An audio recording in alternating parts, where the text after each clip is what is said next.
ಸ್ನೇಹಿತರೆ ನಮಸ್ಕಾರ. ನನ್ನ ಯೂಟ್ಯೂಬ್ ಚಾನಲ್ನ ಸಬ್ಸ್ಕ್ರೈಬ್ ಮಾಡಿ. ಸ್ನೇಹಿತರೆ, ಈಗ ಏನು ನೋಡ್ತಾ ಇದ್ದೀರಾ ನೀವು ಗಿಡ, ಇದು ಮಿಯಾಜಾಕಿ ಅಂದ್ಬಿಟ್ಟು ಮಾವಿನ ಗಿಡ. ಇದರದ್ದು ಮೂಲ ಬಂದು ಜಪಾನ್ ದೇಶ ಅಂತ ಹೇಳ್ತಾರೆ. ಜಪಾನ್ನಲ್ಲಿ ಇದರದ್ದು ಮೂಲ ಬಂದು ಜಪಾನು. ಬಟ್ ಸ್ನೇಹಿತರೆ, ಕೆಲವೊಂದಷ್ಟು ಜನ ಹೇಳ್ತಾರೆ, ಮತ್ತು ಗೂಗಲಲ್ಲೂ ನೀವು ಸರ್ಚ್ ಮಾಡ್ಬೋದು. ಇದರದ್ದು 1 kg ಹಣ್ಣು ಬಂದ್ಬಿಟ್ಟು 2,70,000 ಅಂತ ಹೇಳ್ತಾರೆ ಸ್ನೇಹಿತರೆ. ನಿಜವಾಗ್ಲೂ ಇದು ಹಣ್ಣನ್ನ ಜನಸಾಮಾನ್ಯರು ತಿನ್ಬೋದಾ? ನನ್ನ ಅನಿಸಿಕೆ ನಾವುಗಳು ಯಾರೂ ಇದನ್ನು ಟೇಸ್ಟ್ ಕೂಡ ಮಾಡೋಕ್ಕಾಗಲ್ಲ. ಇಷ್ಟು 2,70,000 1 kg ಹಣ್ಣಿಗೆ ಅಂತಂದರೆ ಯಾರು ತಿನ್ನೋಕ್ಕಾಗುತ್ತೆ ಸ್ನೇಹಿತರೆ? ಇದು ನನ್ನ ಅನಿಸಿಕೆ ಇದು ಅಷ್ಟು ಇಲ್ಲ ಅಂತ ನಾನು ಅಂದ್ಕೊಂಡಿದ್ದೀನಿ. ಗೊತ್ತಿಲ್ಲ, ಇದ್ರೂ ಇರ್ಬೋದೇನೋ, ಅದು ನನಗೆ ಗೊತ್ತಿಲ್ಲ. ನನ್ನ ಅನಿಸಿಕೆ ಪ್ರಕಾರ ಅಷ್ಟು ರೇಟ್ ಇಲ್ಲ ಅಂತ ನಾನು ಅಂದ್ಕೊಂಡಿದ್ದೀನಿ. ನೋಡಿ, ಇದು ಒಂದು ಗಿಡ ಬಂದ್ಬಿಟ್ಟು 1,200 ರೂಪಾಯಿ ಅಂತೆ. ನಾನು 1,200 ರೂಪಾಯಿ ಕೊಟ್ಟು ಇದು ಗಿಡ ತೊಗೊಂಬಂದಿದ್ದೀನಿ. ನೋಡೋಣ, ಹಾಕೋಣ ನಮ್ಮಲ್ಲಿ ಅಂತ ಅಂದ್ಬಿಟ್ಟು. ಇದು ಬಿಸಿಲು ಚೆನ್ನಾಗಿರೋ ಕಡೆ ಇದು ಚೆನ್ನಾಗಿ ಬರುತ್ತಂತೆ, ಬಿಸಿಲು ಸ್ವಲ್ಪ ಜಾಸ್ತಿ ಇರೋ ಕಡೆ ಇದು ಚೆನ್ನಾಗಿ ಬರುತ್ತಂತೆ ಅಂತ ಹೇಳಿದ್ದಾರೆ. ನೋಡಿ, ಇದು ಕಸಿ ಗಿಡ ಕೊಟ್ಟಿರೋದು. ನೋಡಿ, ನಿಮಗೆ ಗೊತ್ತಾಗ್ತಾ ಇದೆ ಇಲ್ಲಿ. ಈಗ ನೋಡಿ, ಅಲ್ಲಿ ಕಸಿ ಮಾಡಿದ್ದಾರೆ ನೋಡಿ. ಇದು ಮದರ್ ಪ್ಲಾಂಟು ಯಾವುದು, ಈ ಕಡ್ಡಿ ಕೆಳಗಡೆ ಇರೋ ಕಡ್ಡಿ ಯಾವುದು ಅನ್ನೋದು ಗೊತ್ತಿಲ್ಲ. ಬಟ್ ಮೇಲ್ಗಡೆದು ಮಿಯಾಜಾಕಿ ಅಂತ ಹೇಳ್ತಾ ಇದ್ದಾರೆ. ನೋಡೋಣ ಸ್ನೇಹಿತರೆ, ಇವತ್ತು ಹಾಕೋಣ ಅಂದ್ಕೊಂಡಿದ್ದೀನಿ. ಸ್ನೇಹಿತರೆ, ಇದ್ರದ್ದು ಒಂದು ಹಿಸ್ಟ್ರಿ ಇದೆ. ಏನಂತಂದರೆ, ಚೆನ್ನೈನಲ್ಲಿ ಪ್ರಯಾಣ ಮಾಡ್ಬೇಕಾದ್ರೆ ಒಬ್ಬ ವ್ಯಕ್ತಿಯಿಂದ ಇದನ್ನು ಮಾವಿನ ಗಿಡನ ಖರೀದಿ ಮಾಡ್ತಾರಂತೆ ಸ್ನೇಹಿತರೆ. ಅವ್ರು ಯಾರು ಅಂತಂದರೆ ರಾಣಿ ಮತ್ತು ಸಂಕಲ್ಪ್ ಪರಿಹಾರ್ ಅನ್ನೋ ಇಬ್ಬರು ದಂಪತಿಗಳು ಇದನ್ನು ಖರೀದಿ ಮಾಡ್ತಾರಂತೆ. ಇದನ್ನು ತಗೊಂಡೋಗಿ ಅವ್ರ ಕೈ ತೋಟದಲ್ಲಿ ಬೆಳ್ಕೊಂತಾರಂತೆ ಸ್ನೇಹಿತರೆ, ಬೆಳಿತಾರಂತೆ.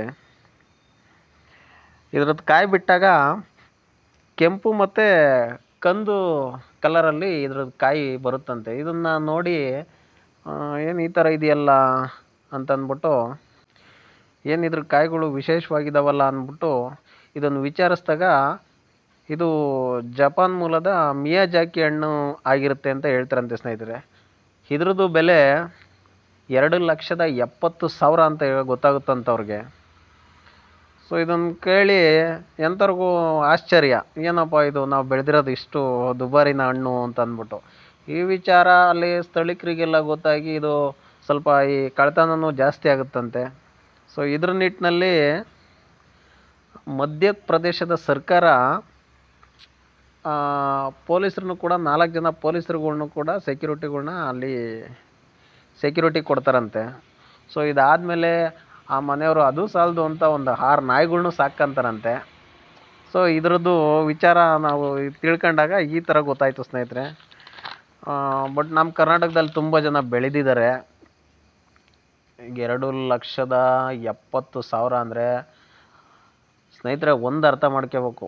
ಏನಂದರೆ ಒಂದು 5,000 ರೂಪಾಯಿ 1 kg ಇದ್ಬಿಟ್ರು ಕೂಡ ಎಷ್ಟೋ ರೈತರುಗಳು ಈ ಅಡಿಕೆ ತೆಂಗು ಎಲ್ಲ ಬೆಳೆಯೋದು ಬಿಟ್ಟು ಈ ಮಾವು ಹಾಕೊಂಬಿಡ್ತಾರೆ. 5,000-10,000 ರೂಪಾಯಿ ಇದ್ದರೆ ಸಾಕು 1 kg ಅಂತ. ಅವನಿಗೆ ಗೊತ್ತಿಲ್ಲ ಇದು ಯಾವ ನಿಟ್ಟಿನಲ್ಲಿ 2,70,000 1 kg ಹಣ್ಣಿಗೆ ಅಂತ ಹೇಳ್ತಾ ಇದ್ದಾರೆ ಅಂತ ಇದುವರೆಗೂ ನನಗೆ ಗೊತ್ತಿಲ್ಲ. ಇದ್ರ ಏನು ಅಂಥ ವಿಶೇಷವಾಗಿರೋದು ಏನಿದೆ ಅನ್ನೋದು ಗೊತ್ತಿಲ್ಲ. ಇದನ್ನು ಸ್ನೇಹಿತರೆ, ಇದು ಜಪಾನಿನ ಮಿಯಾಜಾಕಿ ಎಂಬ ನಗರದಲ್ಲಿ ಈ ಹಣ್ಣನ್ನ ಬೆಳೀತಾರಂತೆ ಸ್ನೇಹಿತರೆ. ಆದ್ದರಿಂದ ಈ ಹಣ್ಣಿಗೆ ಮಿಯಾಜಾಕಿ ಅಂತ ಹೆಸರು ಬಂದಿದೆ ಅಂತ ಹೇಳ್ತಾರೆ. ಅಂತಾರಾಷ್ಟ್ರೀಯ ಮಾರುಕಟ್ಟೆಯಲ್ಲಿ ಈ ಹಣ್ಣಿನ ಬೆಲೆ ಅದೇ ನಾವು ಹೇಳ್ದಂಗೆ 2,70,000 ಆಗಿದೆ ಅಂತೆ.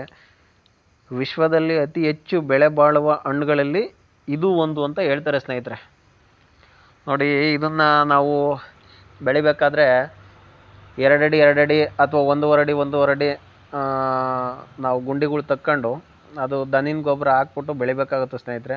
ಆದಷ್ಟು ನೀವು ಇದನ್ನು ಬಿಸಿಲಲ್ಲೇ ಹಾಕ್ಬೇಕು ಸ್ನೇಹಿತರೆ. ಇದು ನೆರಳಲ್ಲಿ ಹಾಕ್ಬಾರ್ದು.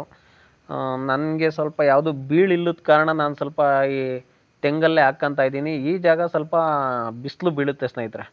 ಹಂಗಾಗಿ ನಾನು ಈ ಜಾಗನ ಆಯ್ಕೆ ಮಾಡ್ಕೊಂಡು ಹಾಕ್ತಾ ಇದ್ದೀನಿ. ನೋಡೋಣ ಯಾವ ಥರ ಬರುತ್ತೆ ಅಂತ ಅಂದ್ಬಿಟ್ಟು. ನಮ್ಮದೆಲ್ಲ ಸ್ವಲ್ಪ ಈ ಕೆಂಪು ಮಣ್ಣು ಸ್ನೇಹಿತರೆ, ಮರಳು ಮಿಶ್ರಿತ ಕೆಂಪು ಮಣ್ಣು ಆಗಿರೋದ್ರಿಂದ ನೋಡಿ, ನಾನು 1.5 ಅಡಿ ಗುಂಡಿ ತೆಗ್ದಿದ್ದೀನಿ. ಒಂದು ಒಂದು ಡಬ್ನ ಸಗಣಿ ಗೊಬ್ಬರ ಹಾಕಿದ್ದೀನಿ ಆಲ್ರೆಡಿ ಒಂದ್ಸಲಿ ಅದರೊಳಕ್ಕೆ ಹಾಕ್ಬಿಟ್ಟು ನೋಡಿ. ಈಗ ಗಿಡ ಹಾಕ್ಬಿಟ್ಟು ಬೇರಂತೂ ತುಂಬ ಚೆನ್ನಾಗಿ ಬಂದಿದ್ದಾವೆ ಸ್ನೇಹಿತರೆ. ಇದರಲ್ಲಿ ನೋಡಿ, ಕೆಳಗಡೆಗೆ ಕವರೇ ಬರ್ತಾ ಇಲ್ಲ. ಆ ಕವರಿಂದ ಈಚೆ ಬಂದ್ಬಿಟ್ಟವು ಅಷ್ಟು ಕೆಲವೊಂದಷ್ಟು ಬೇರುಗಳು.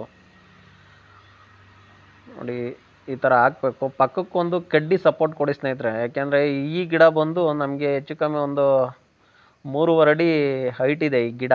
ಹಂಗಾಗಿ ಗಾಳಿ ಪಾಳಿ ಬೀಸ್ದಾಗ ಏನಾಗ್ತದೆ, ಅಳ್ಳಾಡೋ ಚಾನ್ಸಸ್ ಇರೋದ್ರಿಂದ ಅಳ್ಳಾಡಿ ಏನಾದರೂ ಆ ಕಸಿ ಆಗಿರೋ ತನಕ ಮುರ್ಕಂತು ಅಂದರೆ ಸ್ವಲ್ಪ ಪ್ರಾಬ್ಲಮ್ ಆಗುತ್ತೆ. ಹಂಗಾಗಿ ಒಂದು ಕಡ್ಡಿನ ಸಪೋರ್ಟಾಗಿ ನಾವು ಕೊಟ್ಕೊಂಡ್ರೆ ಬೆಸ್ಟು ಅಂತ ನನ್ನ ಅನಿಸಿಕೆ. ಸ್ವಲ್ಪ ಗಿಡ ಚೆನ್ನಾಗಿ ಹತ್ಕೊಳ್ಳೋವರೆಗೂ ಹತ್ಕೊಂಡಿದ್ಮೇಲೆ ಬೇಕಾದ್ರೆ ಅದನ್ನು ಕಿತ್ತಾಕ್ಬೋದು, ಏನು ತೊಂದರೆ ಇಲ್ಲ. ಆಮೇಲೆ ಸ್ನೇಹಿತರೆ, ಇನ್ನೊಂದು, ನೀವು ಗುಂಡಿ ತೆಗ್ದಿರ್ತೀರಲ್ಲ, ಆದಷ್ಟು ಈ ಮೇಲ್ಮೈ ಮಣ್ಣನ್ನೇ ಆ ಬುಡಕ್ಕೆ ಹಾಕಿ. ಯಾವುದೇ ಸಸಿ ನೀವು ಬೆಳಿಬೇಕಾದ್ರೂ ಈ ಕೆಳಗಡೆಗಿರೋ ಮಣ್ಣನ್ನು ನೀವು ಆ ಥರ ಎಳಿಬಾರ್ದು. ಈ ಮೇಲ್ಮೈ ಮಣ್ಣು ಏನಿರುತ್ತೆ ನೋಡಿ, ಇದನ್ನು ನಾವು ಸ್ವಲ್ಪ ಈ ಥರ ಎಳ್ಕೋಬೇಕಾಗತ್ತೆ ಸ್ನೇಹಿತರೆ. ಈ ಗುಂಡಿ ತೆಗ್ದಿರೋ ಮಣ್ಣನ್ನೇ ತಿರ್ಗಾ ಅದ್ರೊಳಗೆ ಮುಚ್ಚಿರೆ ಅದು ಅಷ್ಟು ಚೆನ್ನಾಗಿರಲ್ಲ ಅಂತ ಹೇಳ್ತಾರೆ, ಫಲವತ್ತತೆಯಾಗಿರಲ್ಲ ಅಂತ ಹೇಳ್ತಾರೆ. ಹಂಗಾಗಿ ಮೇಲ್ಮೈ ಏನಿದೆ ಮಣ್ಣು ಅದನ್ನು ನೀವು ಅಲ್ಲಿಗೆ ಹಾಕ್ಕೊಳ್ರಿ. ಮತ್ತು ನೋಡಿ, ಕಸಿ ಆಗಿರೋ ಜಾಗ ಏನಿದೆ ಅದರಿಂದ ಕೆಳಗಡೆನೇ ನೀವು ಫ್ಲಾಟಾಗಿ ಇಡಿ ಗಿಡನ.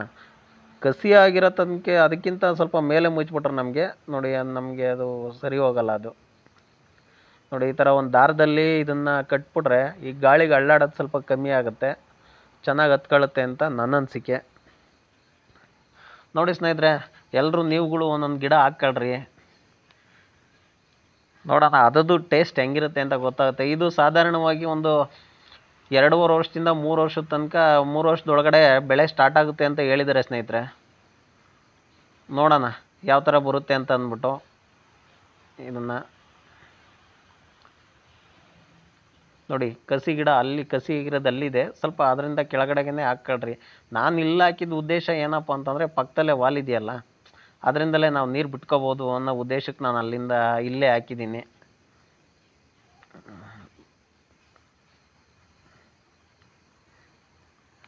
ಸುಮಾರು ಈ ಗಿಡ ಬಂದು 3.5 ಅಡಿ ಹೈಟ್ ಇರ್ಬೋದು ಸ್ನೇಹಿತರೆ. ನೋಡಿ, ಒಂದು ಬಿನ್ಗೆ ನೀರು ಹಾಕ್ಬಿಟ್ರೆ ಇವತ್ತಿಗೆ ಸಾಕು ಅಂತ ಅಂದ್ಕೊಂಡಿದ್ದೀನಿ.